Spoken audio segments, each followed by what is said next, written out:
Hola, hoy vamos a explorar juntos el capítulo 3 de Esdras. Es un momento clave, ¿eh? Justo después del exilio.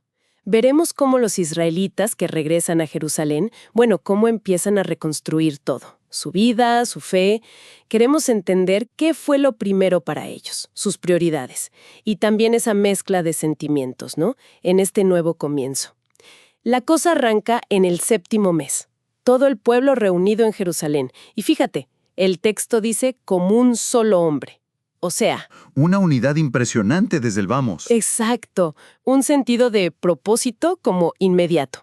Y lo primero que hacen, Jesúa, el sumo sacerdote, y Zorobabel, que era el líder civil, con los demás, no es construir casas, ni muros, no. Lo primero es el altar del Dios de Israel. Eso es súper interesante. Sí, ¿verdad? Y lo reconstruyen justo sobre el cimiento original, donde había estado antes. Y esto, ojo, a pesar del miedo. El texto lo menciona, Tenían miedo de los pueblos vecinos. Claro, estaban rodeados. Pero igual lo hicieron. Parece como una valentía que nace de la fe, de la necesidad espiritual, el objetivo. Volver a los holocaustos. Esas ofrendas quemadas, ¿no? Las de la mañana, las de la tarde. Como decía la ley de Moisés, la adoración, pues era lo número 1. Clarísimo. Totalmente de acuerdo. Y que el altar venga antes, incluso antes de poner los cimientos del templo. Eso es muy, muy significativo. Subraya una urgencia tremenda por reconectar con Dios, por restaurar esa relación, antes que el edificio en sí. Antes que las piedras. Exacto. Y vemos que enseguida celebran la fiesta de los tabernáculos, esa que recuerda su tiempo en el desierto. Y lo hacen siguiendo todo al pie de la letra, con los sacrificios diarios que se pedían.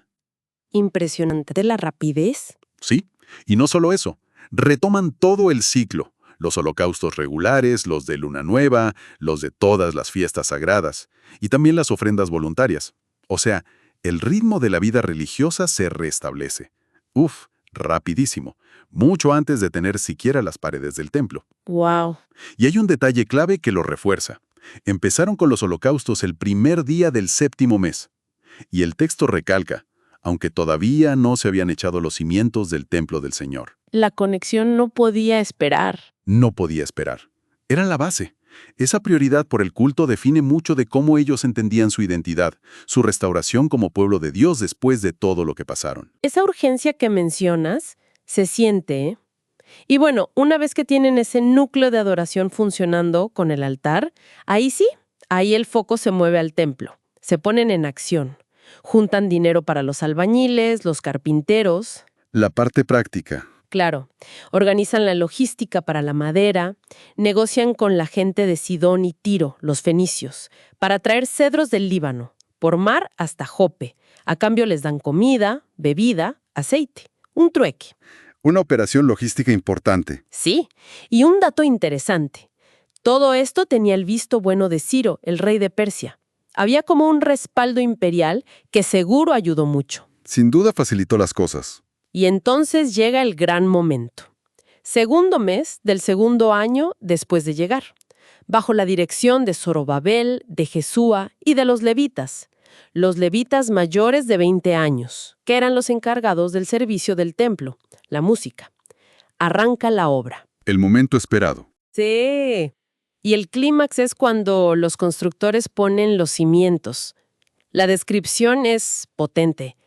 Los sacerdotes con sus ropas especiales, tocando trompetas, los levitas descendientes de Asaf, que eran famosos por la música en el templo de antes, con los címbalos. Imagina el sonido, todos alabando a Dios. Como había dicho el rey David siglos atrás, es una escena cargada de historia, de espíritu. Y en el centro de esa alabanza está el canto, ¿no? Esa frase que es casi un lema para Israel. Él es bueno, su gran amor por Israel perdura para siempre. ¡Qué frase! Y en ese momento, después del exilio, es una declaración de fe poderosísima. Creer en la fidelidad de Dios a pesar de todo el sufrimiento. Es reafirmar el pacto. Y la gente responde, con una aclamación tremenda. Un grito de alegría porque, la base de la casa de Dios estaba puesta otra vez. Pero justo ahí, en medio de esa alegría, pasa algo increíble, muy conmovedor y complejo. El texto nos pinta un cuadro sonoro. Muy particular. Resulta que muchos de los más viejos sacerdotes, levitas, jefes de familia, los que habían visto el primer templo, el de Salomón, Los que recordaban. esos lloraban. Lloraban fuerte al ver estos cimientos nuevos. Quizás porque les parecían más humildes o simplemente por la memoria de lo perdido, ¿no? La nostalgia, el dolor. Exacto. Pero, al mismo tiempo, muchos otros gritaban de alegría, una alegría desbordante. Tal cual. Y el relato mismo lo subraya. Dice que nadie podía distinguir entre los gritos de alegría y las voces de llanto. Era tal el estruendo. ¡Qué mezcla! Sí, un ruido que se oía desde lejos. Y eso captura de una forma magistral, diría yo, la complejidad humana de ese instante. No es solo fiesta, ni solo duelo. Es la coexistencia, el gozo inmenso por el nuevo comienzo, por la esperanza, y a la vez esa nostalgia profunda, ese duelo por el pasado glorioso, por lo que ya no estaba. Es una foto muy real de lo que es reconstruir sobre ruinas.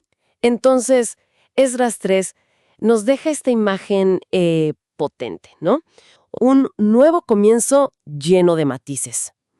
Primero, la prioridad absoluta. Reconectar con Dios a través del altar. Luego, la organización práctica para construir el templo. Y al final, ese momento de poner los cimientos.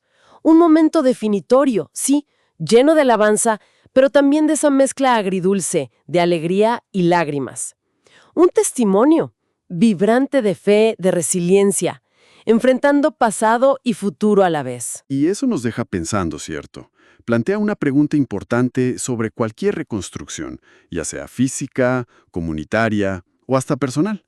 ¿Cómo se maneja esa tensión? Esa tensión inevitable entre celebrar el presente, el futuro que se abre, y cargar con el peso de la memoria, que a veces duele.